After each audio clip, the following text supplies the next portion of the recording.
Glória a Deus, que a paz e a graça vos sejam multiplicados, amém? Vamos para mais um dia de leitura do livro Conhecendo Deus e Fazendo a Sua Vontade. Hoje dia 3 e nós vamos ler os elementos essenciais da koinonia, parte 2. Deixa eu orar. Pai, graças te dou por essa vida que junto comigo acompanha.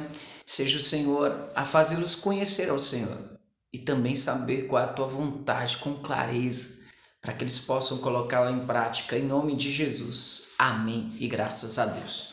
Vamos lá? Ontem você aprendeu que koinonia com Deus exige que a pessoa ame a Ele com todo o seu ser e que se submeta aos domínios soberanos dele.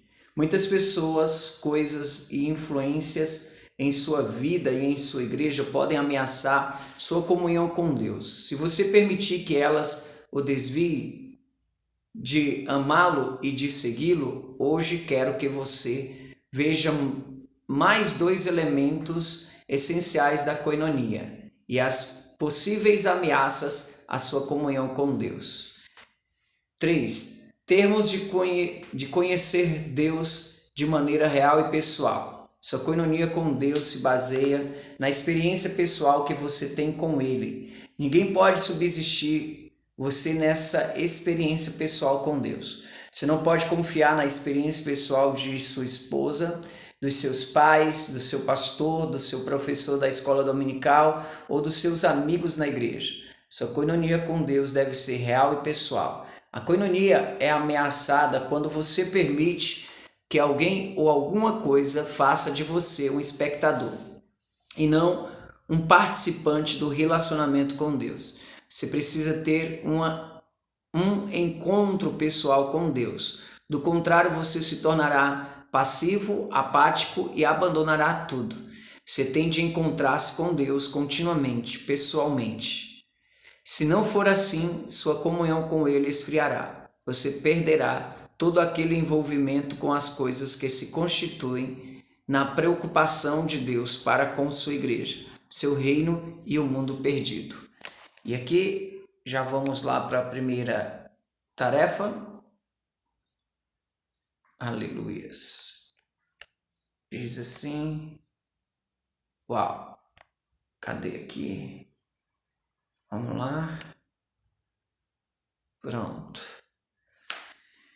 Cite algumas coisas que acontecem na igreja que podem tentar uma pessoa a se tornar mais um espectador do que um participante.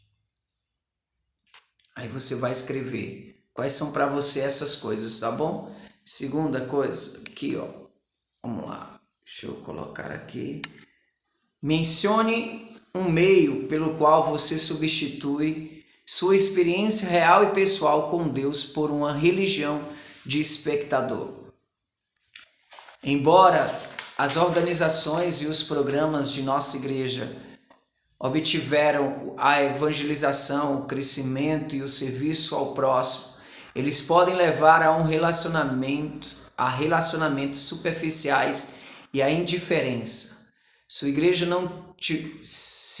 igreja não tiver cuidado, pode estar ajudando as pessoas a experimentarem um programa e a perderem um encontro pessoal com o Cristo vivo. Programas, métodos, planos e estudos bíblicos bem organizados são de grande valor, porém não devem tomar o lugar da experiência criativa da orientação do Espírito Santo.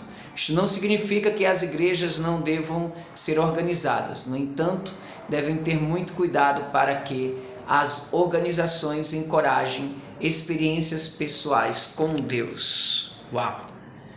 Continuando aqui.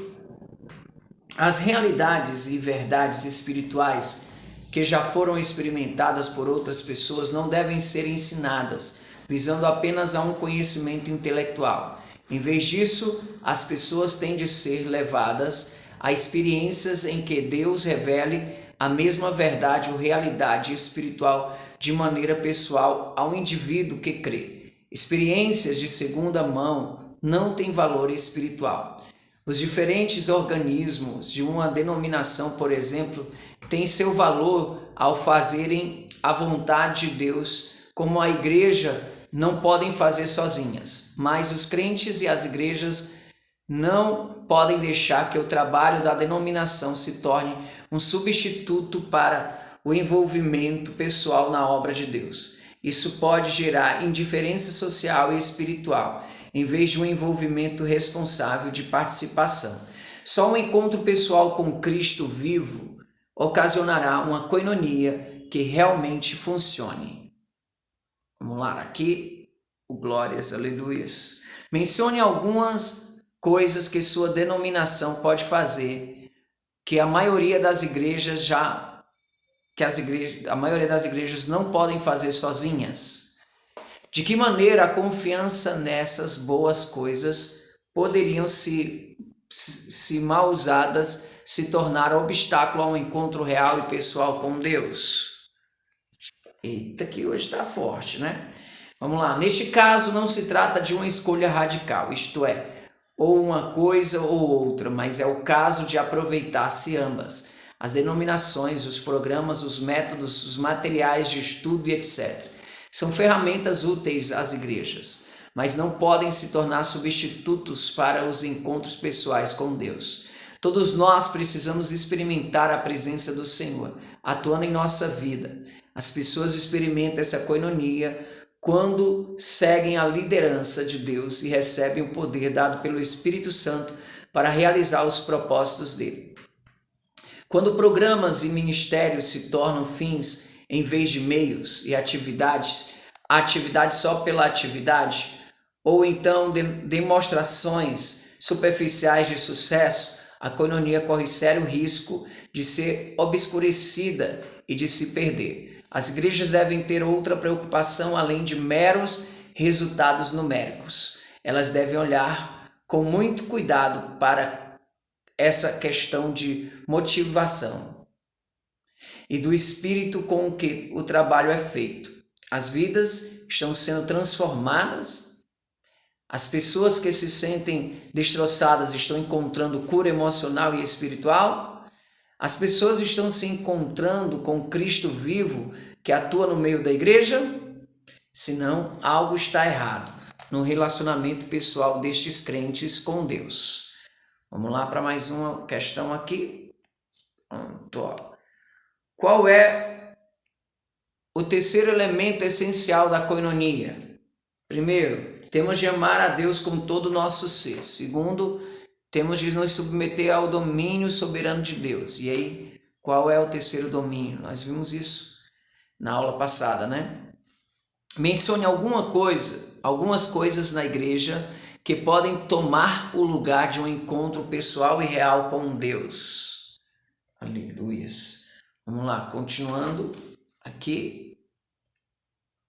Opa, não é isso. Peraí. Desculpa. Pronto. Aqui. Aleluias. Cite uma coisa em sua vida que no passado você permitiu tomar o lugar de uma experiência pessoal com Deus. Alguém pode dizer, por exemplo, que dava dinheiro para a igreja, mas evitava um envolvimento pessoal com o trabalho de Deus feito por ela, ou que nunca experimentou um senso de envolvimento no que Deus estava fazendo por intermédio de sua igreja. Você vai escrever aí uma coisa em sua vida no passado que você permitiu tomar o lugar de uma experiência pessoal com Deus. 4. Temos de confiar completamente em Deus. Você tem de depender do Espírito Santo para fazer coisas que só Deus pode fazer. Você precisa confiar só em Deus. Uma vez, quando Israel enfrentou o problema, o povo se voltou para o Egito em busca de ajudar, em vez de confiar em Deus. E Deus lhe disse: ai dos que descem ao Egito a buscar socorro, e se estribam em cavalos e têm confiança em carros, por serem muitos, e nos cavaleiros por serem muito fortes, e não atentam para o Santo de Israel e não buscam ao Senhor. Isaías 31, 1. Cite algumas coisas ou pessoas em quem sua igreja pode ser tentada a colocar sua confiança. Por exemplo, a igreja pode confiar em alguns contribuintes ricos que oferecem estabilidade financeira em vez de confiar no Deus que tudo provê por intermédio do seu povo. E aqui, deixa eu continuar. Se você põe sua confiança em qualquer coisa e não em Deus, isso quebra sua comunhão com Ele. Se você ou sua igreja confiar em qualquer uma das seguintes coisas para a realização do trabalho de Deus, em vez de confiar nele, a comunhão com Ele será quebrada. Primeiro, você mesmo, suas habilidades, seus recursos. Segundo, outras pessoas, suas habilidades, seus recursos. Terceiro, programas e métodos. Quarto, manipulação ou coerção. Tática de pressão ou de gerar culpa. Engano, outros. Deus provê pessoas, relacionamentos, métodos e recursos para que sejam utilizados pela igreja. No entanto, a igreja que cede à tentação de confiar nessas coisas, em vez de confiar em Deus, desagrada muito. Sua igreja pode ser tentada a confiar em si mesma, em seu pastor, em um programa de estudo bíblico bem organizado, em uma agência denominacional, em um banco, em um método de evangelização, no governo ou em outras organizações, pessoas ou coisas. Quando você depende de qualquer dessas coisas, em vez de confiar que Deus vai realizar a sua obra em sua igreja, a comunhão com os irmãos e com o próprio Deus é quebrada. Às vezes os líderes costumam usar a tática de pressão para levar os crentes a fazer a vontade de Deus. Isso também é uma maneira de negar o poder de Deus para guiar o seu povo. E então, quando o conflito surge, os líderes podem querer depender de algum manual que ensine a resolver os conflitos na igreja, em vez de levar o povo de volta a confiar em Deus e amar só a Ele. O Espírito Santo se manifesta por meio dos crentes e os capacita a realizar tarefas grandiosas. Deus dá crescimento à sua igreja, o Espírito Santo produz a unidade e Cristo faz aparecer o fruto espiritual. Você e sua igreja têm de depender de Deus para que Ele possa, segundo seus modos de agir, alcançar seus propósitos por intermédio de vocês. Dependa totalmente de Deus. Sim, Deus o chamará para juntar-se a Ele. Ele solicitará que você faça alguma coisa e por meio dela agirá. Com força, frequência, Ele conduzirá você a um programa ou método que irá ajudá-lo a organizar-se e funcionar de forma a realizar os propósitos deles. Deus convocará a usar o seu dinheiro, seus bens e suas habilidades. Mas em tudo você tem de depender da orientação de Deus, de suas provisões, dos seus dons, do seu poder, a fim de produzir fruto que dure eternamente. Sem Ele você não pode fazer nada. João 15:15. A presença de Deus cria e mantém a comunhão, e Ele produz por meio de um povo que confia e obedece o fruto espiritual que permanece. Amém? Eu acho que eu não... Deixa eu ver aqui. Pronto. É isso aqui mesmo. Adicionar. Vamos lá. Pronto. Para nós finalizarmos aqui a última tarefa. Qual é o quarto elemento essencial da koinonia, né? Deixa eu erguer mais aqui. Pronto. Qual é o quarto elemento da koinonia?